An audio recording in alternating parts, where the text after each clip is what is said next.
Video 1. The First. Whispers of Area 517. Secrets from the Shadows. In the heart of the Nevada desert lies a place cloaked in secrecy, silence, and stories. A place where the sky is watched, the ground is guarded, and the truth is buried. Welcome to Area 51. Tonight, we explore the first Whispers 7 Eerie. Secrets from the very beginnings of the most mysterious military base in the world. Chapter 1. The U2 Project and the Birth of Area 51. In the summer of 1955, under the blistering Nevada sun, a group of men gathered around an empty patch of desert, a place forgotten by time. There were no highways, no buildings, no signs of life. Just dust, wind, and the distant shimmer of heat rising off the earth. But this emptiness was exactly what they were looking for. The United States was in the middle of the Cold War. Tensions with the Soviet Union were climbing by the day. The threat of nuclear war loomed over the world like a shadow, and intelligence was everything. America needed to see what was happening behind enemy lines.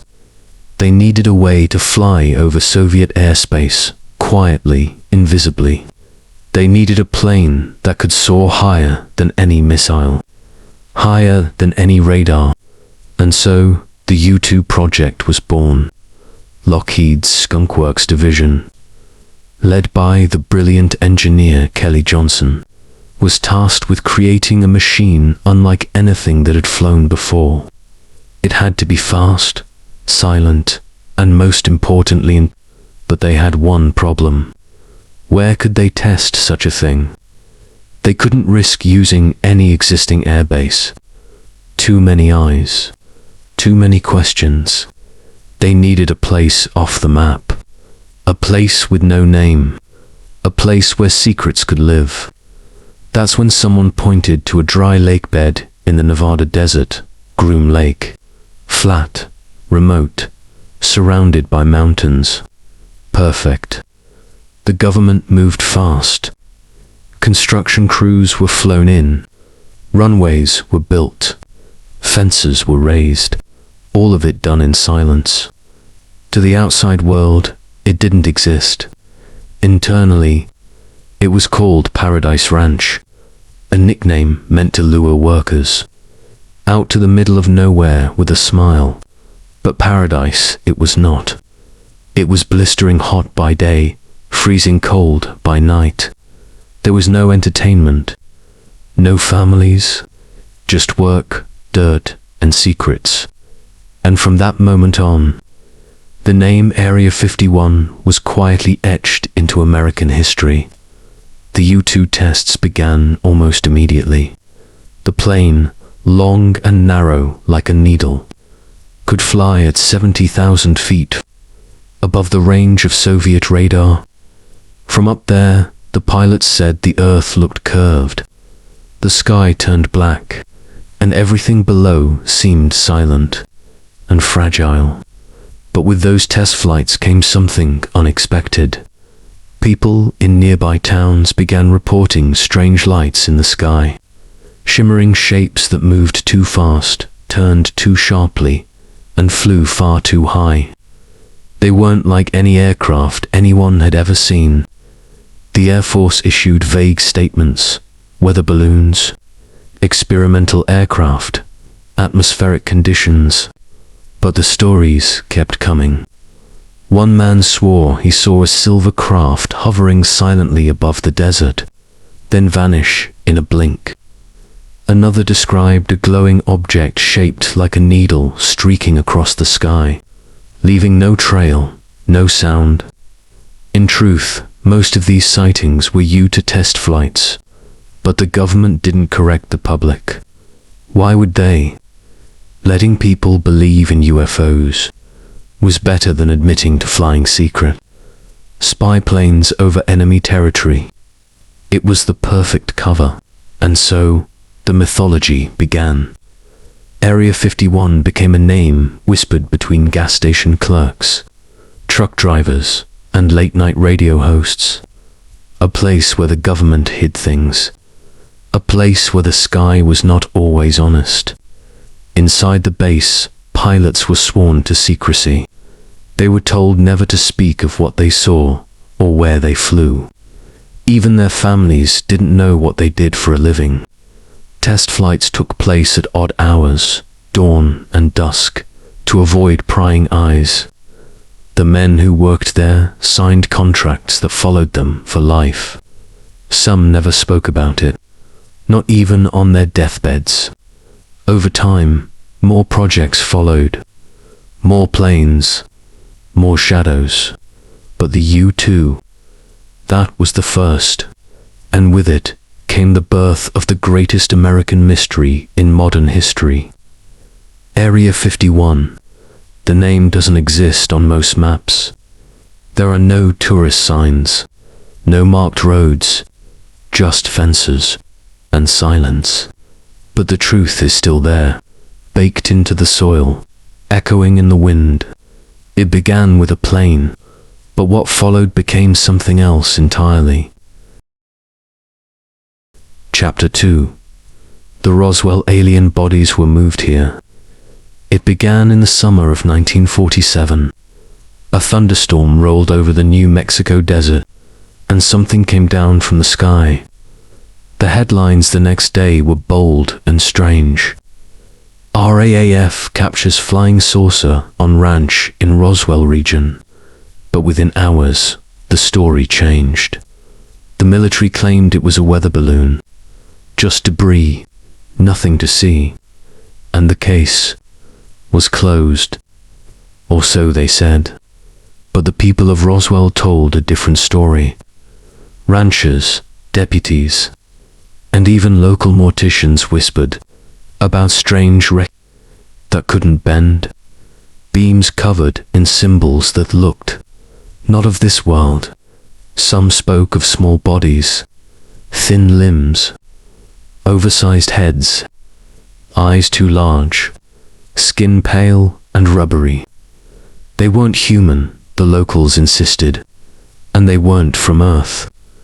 Witnesses described how military trucks came in the dead of night, how crash sites were swept clean, how entire towns were silenced. And then the bodies disappeared. For years, rumors swirled about where the wreckage and the remains had gone. Some said Wright-Patterson Air Force Base in Ohio. Others whispered about secret labs in Washington. But then, in the 1980s, a new name emerged. Area 51. It had existed in shadows since the 1950s, born from the U-2 spy plane program. But it wasn't until whistleblowers and conspiracy theorists began to speak up that a darker theory surfaced. They said the Roswell debris and the alien bodies were moved to this hidden desert base, not for display, not for study, but for reverse engineering, the goal, to unlock the secrets of non-human technology. Some claim the craft's propulsion system defied physics. No wings, no fuel, just energy, pulled from the very fabric of space. If such a thing could be replicated, it would change everything. Transportation, warfare, energy, time itself. According to one anonymous engineer, who said he worked at a facility known as S4, near Area 51, the beings recovered in Roswell were stored in cryogenic units, kept intact, preserved, protected, studied in silence.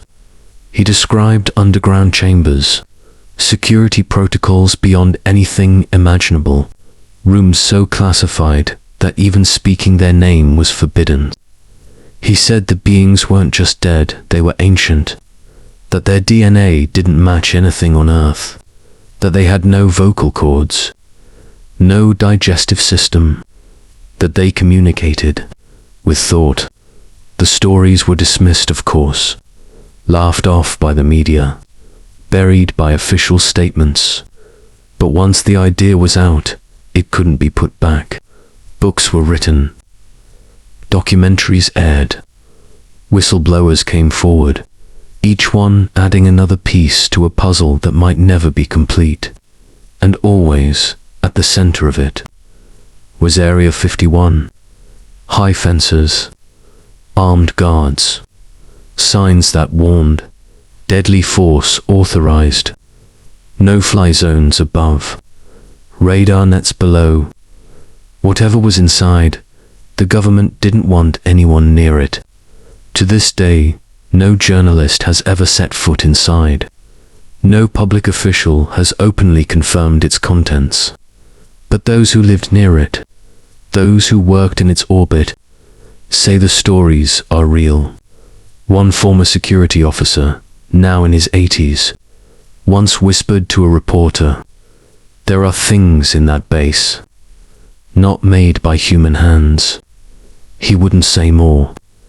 He didn't have to. The Roswell incident was just the beginning. But it planted a seed of doubt, a seed of belief, that somewhere, hidden beneath layers of desert rock and steel doors, lies the truth about our first encounter. Some say the beings are still there, frozen, preserved, waiting. Others believe the technology has already been integrated into modern military systems. Stealth, drones, lasers, hypersonic flight, all born not from human genius, but from something else, something recovered in 1947 from a lonely stretch of land near Roswell and brought to Area 51. Chapter 3. A pilot's encounter with a non-human entity. The year was 1962. The Cold War was in full swing, and Groom Lake, home to the highly classified Area 51, was buzzing with experimental aircraft.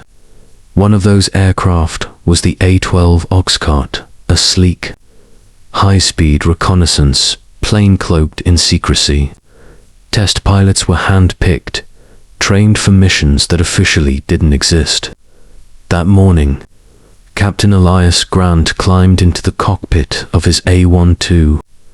The sky above the Nevada desert was a deep, endless blue. The sun hadn't fully risen yet, and the shadows on the tarmac were long and quiet. As he taxied toward the runway, Grant noticed something odd. Standing near the edge of the runway was a figure, not moving, not waving, just standing. At first, he thought it was a technician in a silver protective suit. It wasn't unusual for crew to wear such gear during high-temperature testing, but as he drew closer, he noticed something strange. The figure was too thin. Its limbs were too long. The arms reached below the knees, and the head was shaped like an inverted teardrop, featureless, smooth. He blinked, and the figure didn't flinch. It didn't move like a man. No nervous shifting, no posture correction. It was completely still. And then, as the plane rolled just 50 yards away, the figure vanished. No running, no hiding, just gone, like it had never been there. Shaken, Grant completed his test flight. But when he returned, something was waiting for him. Military police surrounded the tarmac. His aircraft was immediately rolled into a hangar. He was pulled aside. His helmet and flight suit were taken, and so was the film from the onboard camera. He was told to wait, alone, for hours. Then, in a concrete briefing room with no windows, two men in grey suits asked him the same questions, over and over. What did you see? Are you sure it wasn't a crew member? Could it have been a reflection? When Grant described the figure, its size, shape, movement, The men didn't seem surprised, but they weren't pleased either. He was ordered to sign a non-disclosure agreement, classified above top secret. He was told that if he ever spoke about the incident, his career would be over, his pension gone, his name erased. And then they grounded him. Captain Elias Grant never flew again. He was reassigned to a desk job in Ohio. No flight privileges, no clearances. His wife said he stopped sleeping well after that. He'd wake up in the middle of the night, sweating, mumbling about the thing on the runway. Sometimes, he'd stare out the window for hours, saying nothing. Decades passed. Grant kept his silence, until one night in 1997, 35 years later, he gave a single interview to a journalist who specialized in aviation history. The interview was never published, but the tape was leaked, and on that tape, his voice trembles. I don't know what it was, but it wasn't human, and it knew I was watching. He goes on to say he wasn't the only one, that other pilots had seen similar figures, usually just before takeoff. Always silent, always still, and always vanishing without a trace. Some believed they were hallucinations caused by stress. Others suspected experimental holograms, but a few believed there was something else entirely. Observers, entities watching the development of advanced technology, not interfering, not communicating, just observing. From the edge of our understanding, other retired personnel came forward anonymously. A radar technician said blips would sometimes appear on their screens, figures on foot, in the middle of the runway, only to vanish seconds later. A janitor claimed to find footprints where no one had walked. 4 toes, long stride, deep impressions in concrete dust.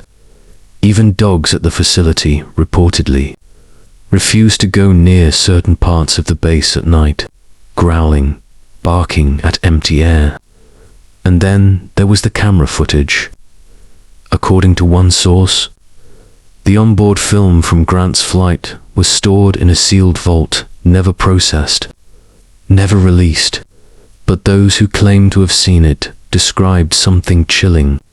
As the aircraft taxied toward takeoff, the onboard camera briefly caught a figure, standing, still, watching, and then nothing. Frame by frame, it vanished. The footage was classified and buried, and so was the truth. To this day, Groom Lake remains one of the most restricted airspaces in the world. What's being tested there now? No one can say, but the old stories never stopped, and the figure Captain Elias Grant saw that day, it remains unexplained. Was it a being, a projection, or something far more complex, something not bound by our rules of space and time? Whatever it was, it left a mark, not just on one man, but on the legacy of Area 51 itself, because in a place where secrecy reigns, the quietest stories often echo the loudest. Chapter 4. Project OXCART planes or flying saucers. They called it Project OXCART, a name as unassuming as the planes it created were extraordinary. It began in the late 1950s, hidden deep within the barren stretches of Groom Lake, a classified program to build a jet that didn't just fly fast. It disappeared from radar. The result was the A-12, a sleek, black arrow of titanium and mystery. It could fly at Mach 3.2, that's over 2,200 miles per hour, at an altitude of 90,000 feet, so high that pilots saw the curvature of the Earth and the stars even in daylight. But here's where the story twists. because people started seeing strange things in the sky. Bright flashes, unexplainable shapes, silent streaks across the horizon. In towns near Area 51, phones rang at sheriff's offices. Citizens swore they'd seen flying saucers, metallic, silent, glowing in the dusk. They weren't wrong, but they weren't quite right either.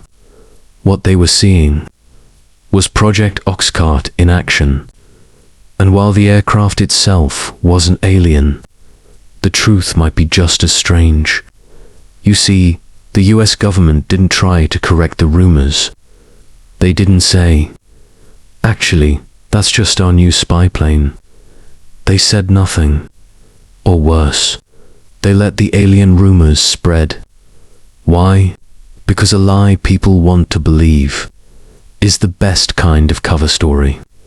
If the public, and more importantly, foreign spies believed in UFOs, they wouldn't look too closely at what was really happening above the desert. No one would suspect human technology was achieving things they thought impossible. And it worked. Declassified CIA documents now revealed that more than half of all UFO sightings in the late 50s and 60s were likely OXCART test flights. The aircraft's surface was made of a titanium alloy that shimmered oddly at high altitudes. Its design, triangular, angular, unnatural, was unlike any known plane at the time. And at dusk, the afterburners glowed a fiery orange. To ground observers, it looked like a spacecraft entering the atmosphere. But it wasn't just civilians who were fooled. Even commercial airline pilots reported encounters. They'd see a craft pass above them at twice their altitude, moving at speeds no jet should be capable of. Some swore the object made no sound at all. Military radar stations couldn't track it, and when they tried, it would vanish mid-sweep, like it had simply ceased to exist. And here's the chilling part. That was by design. Project OXCART wasn't just fast. It was built to be nearly invisible. To radar, to the eye, even to memory. The CIA had a plan. If secrecy ever slipped, let people think it was aliens. One former intelligence officer described it like this: "We didn't deny the sightings. We just let them marinate." Because a UFO sighting doesn't threaten national security, a spy plane does. Even pilots in the program were briefed carefully. If they were seen, if they had to eject, they were told to say nothing. No questions, no answers. Just a medical exam and silence. And so, the myth of UFOs grew, fed not by believers, but by agencies with agendas. Project OXCART became the perfect illusion. And yet, there are still questions. Because in some cases, even the test pilots saw things they couldn't explain. One flight engineer recalled chasing what he thought was another test aircraft. It wasn't on his radar. It didn't respond to radio. And when he accelerated, it vanished. No heat signature, no sonic boom, nothing. Other times, pilots preparing for takeoff reported seeing lights above their hangars, hovering silently, flickering like candlelight, then darting into the sky at impossible angles. So was everything in the skies above Area 51 man-made? Or were some of those not misidentified at all? Some theorists believe the government initially used the alien myth to hide OXCART, but later, when real unknowns appeared, they were buried under the same narrative. A lie used to hide the truth, now shielding something they themselves didn't understand. And that's the mystery. Because Project OXCART wasn't just about building a plane. It was about pushing the boundaries of what humanity could do. But when you reach that high, Sometimes you glimpse things no one was meant to see. Today, the A-12 is retired. Its legacy lives on in the SR-71 Blackbird, and in every stealth aircraft that followed. But for those who saw it streak across the Nevada sky, shimmering, silent, alien, the memory never faded. Even now, some former residents near Groom Lake still glance up at night, hoping to catch a glimpse. Was it a plane? Was it a craft from somewhere else? Or was it both? A truth so strange. They had to wrap it in a myth to keep it hidden, because sometimes the best place to hide reality is right inside a fantasy, and no story is more durable than a well-fed lie. Chapter 5. The 1961 Incident, Light and Sound from Nowhere. It was a quiet night in June 1961, the kind of night where the desert holds its breath. No wind, no clouds, no sound, just miles of stillness, until the silence broke. At 2:17 a.m., a deafening noise tore through the skies above Lincoln County, Nevada. Not a boom, not an echo, but something deeper. Locals described it as a skyquake, like the air itself had been ripped apart. Windows rattled, dogs howled, and then a flash, blinding, white with a strange bluish hue, so bright it lit up the desert like day for less than a second. Then nothing.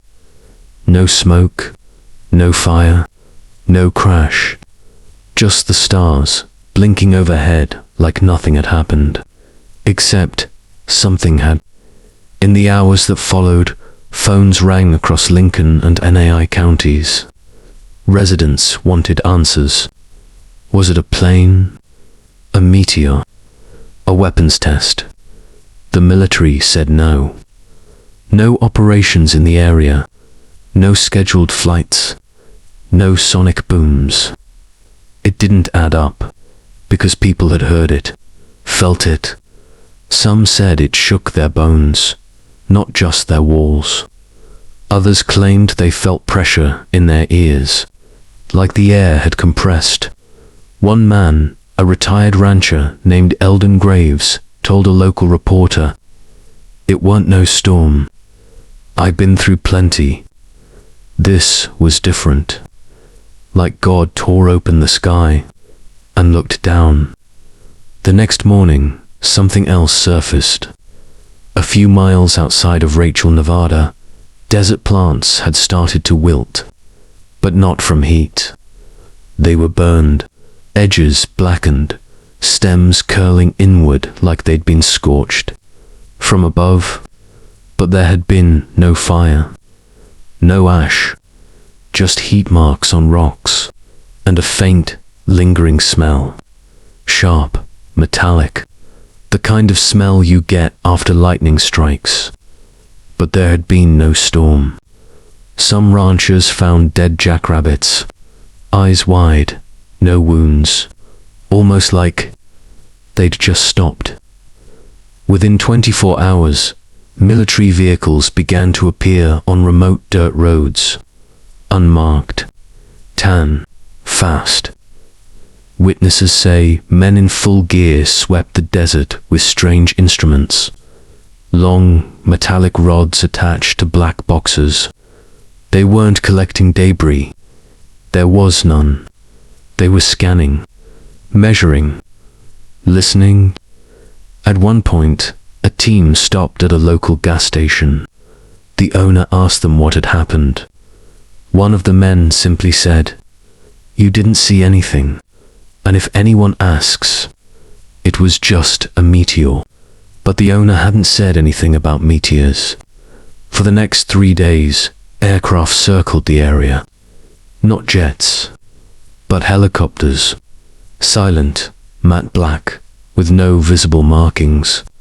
And then, just as quickly as they came, they were gone. Locals were left with nothing but questions. Some turned to conspiracy. Others just tried to forget.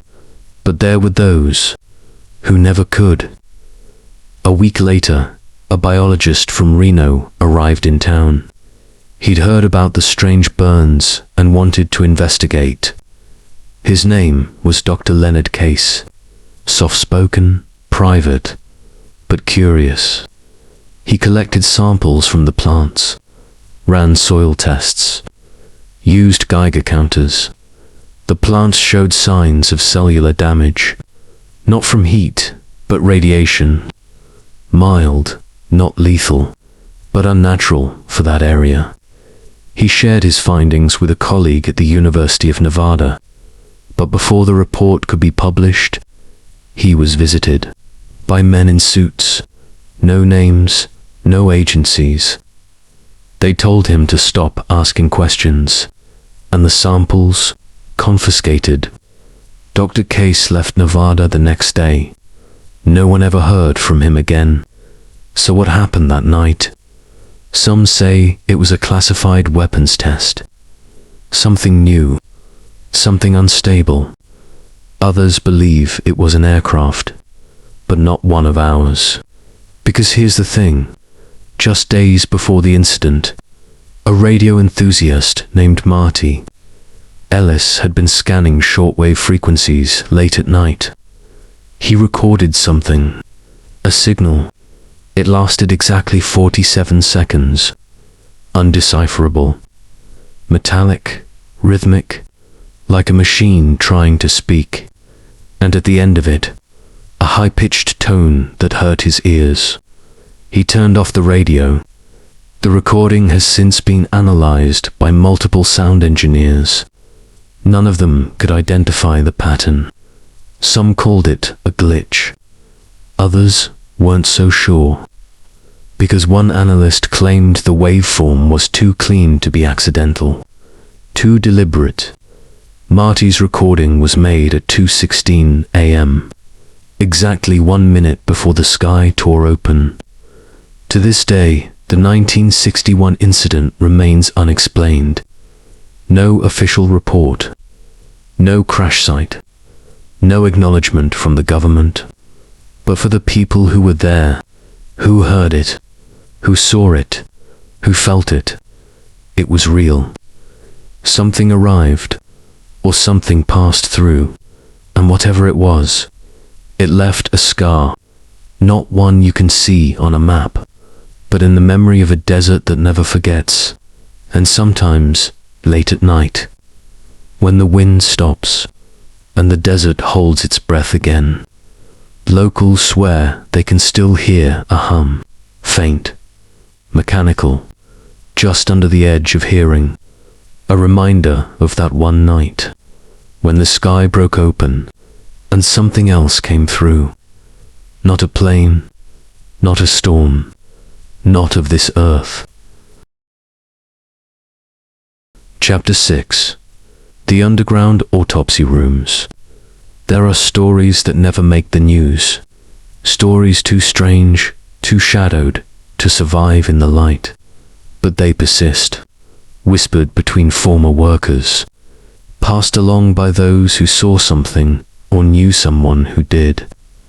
The story of the underground autopsy rooms at Area 51 is one of them.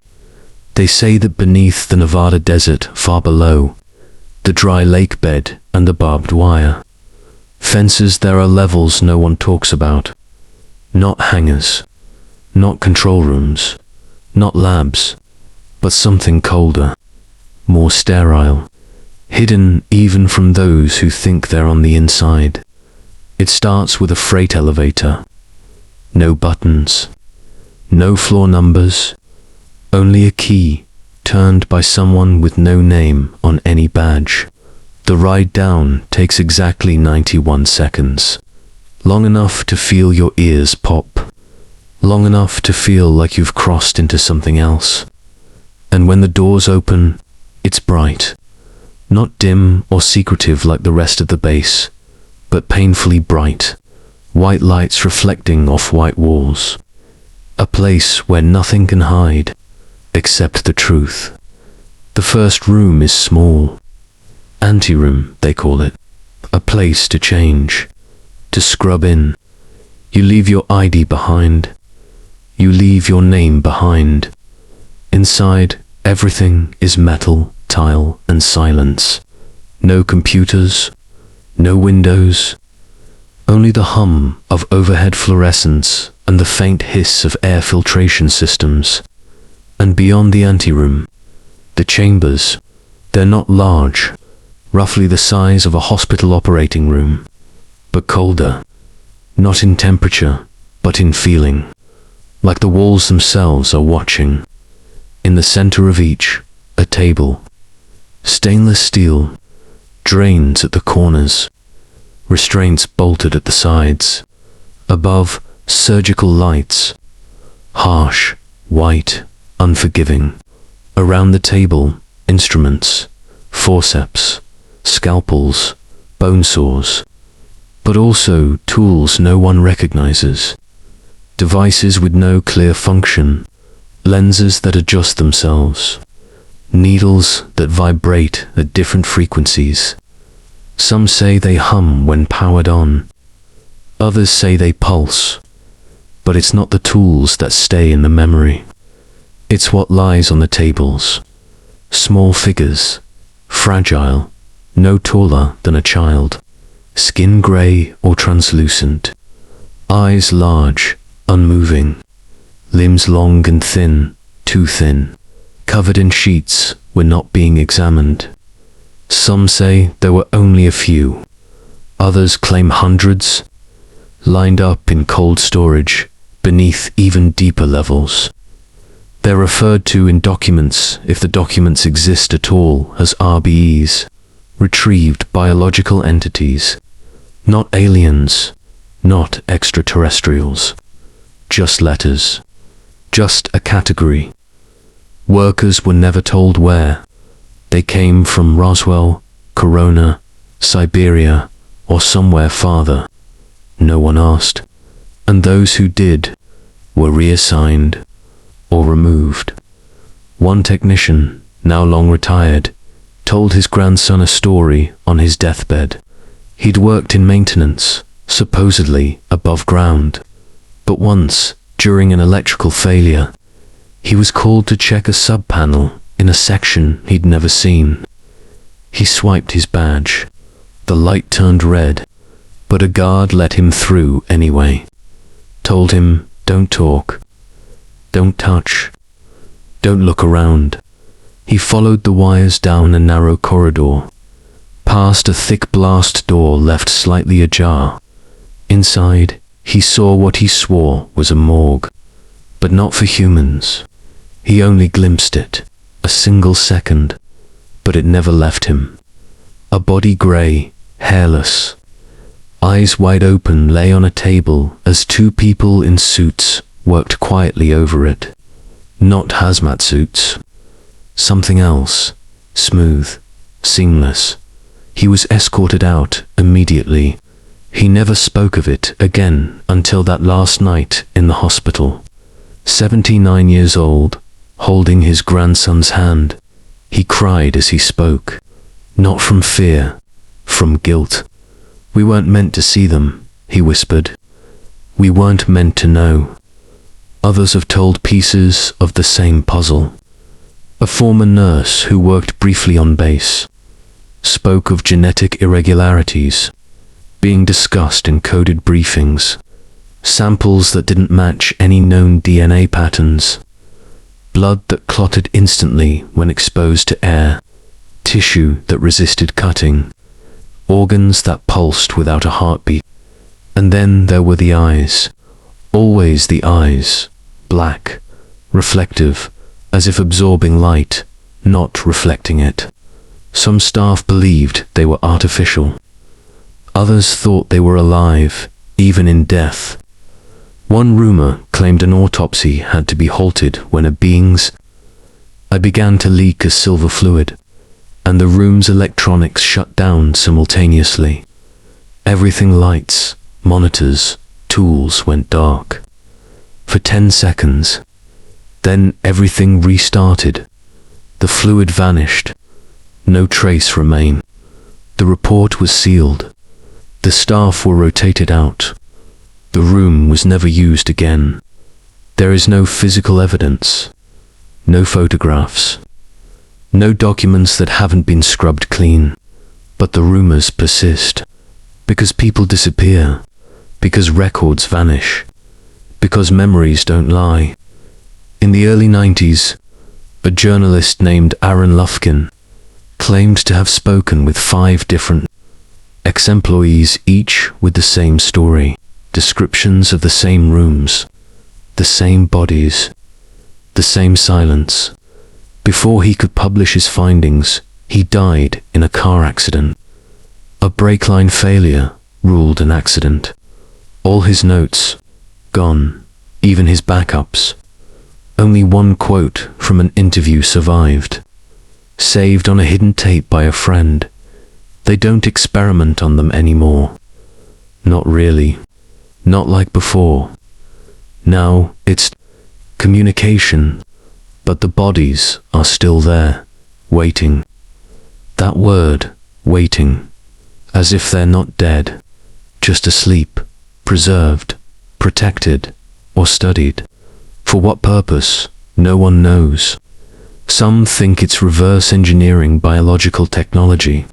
Others say it's preparation for a return, for something coming back to retrieve what was lost.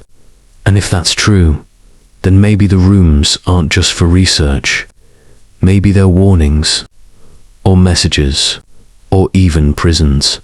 The doors are locked now, they say, sealed with codes known only to a few. And those few don't talk. They sign oaths. They disappear. They live quiet lives, watching the skies, hoping they never hear the hum of lights overhead again.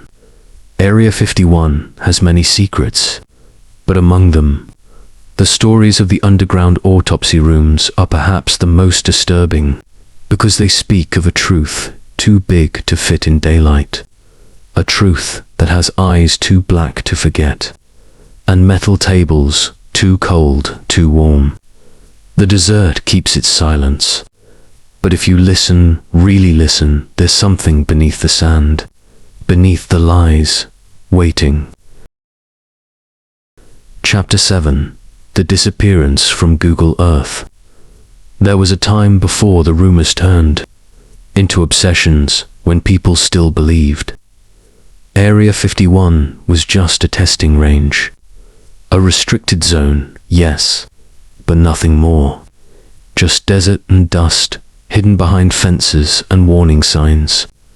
But then came the satellites. Then came Google Earth, a tool for the curious. A map of the world from above, and with it the hunt began. People typed the coordinates, zoomed in, expected to find something, anything, a runway, a building, a shadow. But what they saw instead, nothing. Or at least, something that looked like nothing. A blur, a smudge on the earth. A distortion in the pixels where a secret should be. It wasn't like other bases. Edwards, Nellis, you could see those. Even if you couldn't go near them, they were there.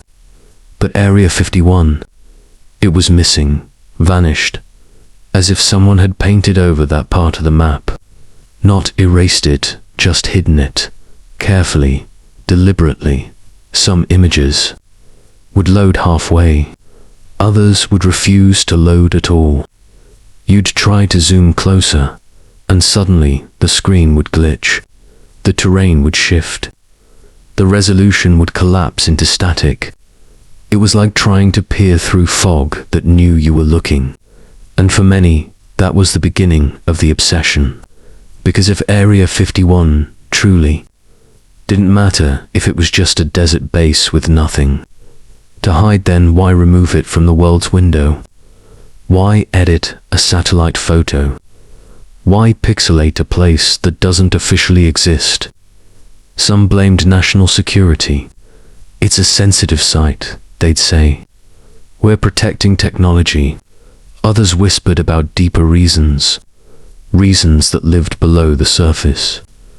Because the thing about Area 51, they say, is that what you see above ground, the hangars, the airstrip, the vehicles, is just camouflage. A distraction. The real work happens underneath. That's why the satellite view was blurred. Not to protect the surface, but to prevent anyone from noticing the patterns around it. The subtle indentations, the lines of heat in the sand, the irregularities in the soil that pointed to buried structures, massive ones. Whole facilities carved beneath the earth, too big to comprehend. You'd never know to look unless you'd seen them before, unless you were trained to spot the signs of underground excavation. One geologist claimed he detected irregularities near Groom, lake vibrations too regular, too artificial. There are tunnels, he said, long ones, deep ones. Something's moving under there. He died of a sudden heart attack 3 months later. Only 42. Perfect health. His research, lost in a house fire 2 weeks after his death. The coincidences pile up. The missing images, the scrambled coordinates, the people who suddenly stopped talking. In 2006, a software developer claimed to have found an older Google Earth version that briefly showed the area 51 complex in unusually high detail. He took screenshots. He zoomed in. He found markings on the ground glyphs, he said. Not military, not human. Symbols burned into the desert surface in near-perfect symmetry. He uploaded them to a forum. Within hours, the thread was deleted. His account banned. A week later, his website redirected to a blank page. No errors, just white. A digital void. And that's the pattern. Information appears, then vanishes. Whispers flare, then go silent. Like something is watching, not just from the ground, but from the clouds. A digital presence guarding the physical one. But why? What could be so dangerous that even satellite imagery is scrubbed? Some believe it's alien technology. Ships not just stored, but active, powered. Some say the entire base is a decoy, and the real facility is underground, extending for miles, with multiple layers housing everything from experimental propulsion systems to living biological entities. Others believe it's a control center, a nerve hub for black projects, for weather manipulation, quantum computing, dimensional research, or worse, experiments on human consciousness, the ability to see from a satellite's eye and erase what you don't want the world to see is a godlike power, and those who hold it don't give it up. In a leaked internal memo, if real, it was stated, visibility is vulnerability. Anonymity is armor. That's what Area 51 became, armor. Not just for machines or weapons, but for truth. A truth buried so deep, it had to be digitally erased from the sky. In 2013, after years of denial, the US government finally admitted the base existed. But their story was simple. Cold War aircraft testing, stealth programs, U-2 to SR-71, and nothing more. But the satellite images never fully came back. To this day, you can zoom in on every crater on the moon, every street in a war zone, but not the dry lake bed of Groom Lake. Not without distortion, not without blur, not without silence. Some modern maps show it now, but only sanitized versions, rendered, cleaned versions, where the shadows fall too neatly, and the buildings never change. a digital diorama, a stage. But the truth is always more jagged. In 2020, a private satellite operator claimed to have taken infrared images of the region. He said he detected heat signatures moving in geometric patterns underground, like something alive, something mechanical. It's a machine city, he said. You just can't see it. His satellite went offline 2 weeks later. Power failure. Never recovered. His funding disappeared. His lab was quietly absorbed into a private defense contractor. No press, no inquiry, just gone. And so the questions remain. Not just about what's underground, but why the effort to hide it remains so consistent, so thorough, across decades. If the world knew what was buried beneath those blurred pixels, would it still turn? Would people sleep at night? Or would they look up at the stars and feel watched? Because the most terrifying thing isn't what you can't see. It's what someone else can and chooses to hide from you. Area 51 didn't disappear from Google Earth because it was irrelevant. It disappeared because it matters too much. Because someone somewhere decided that truth is more dangerous than ignorance. And maybe they were right.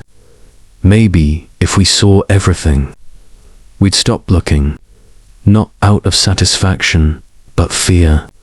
Because when a place that doesn't exist disappears from a map that shows everything, that's not a glitch.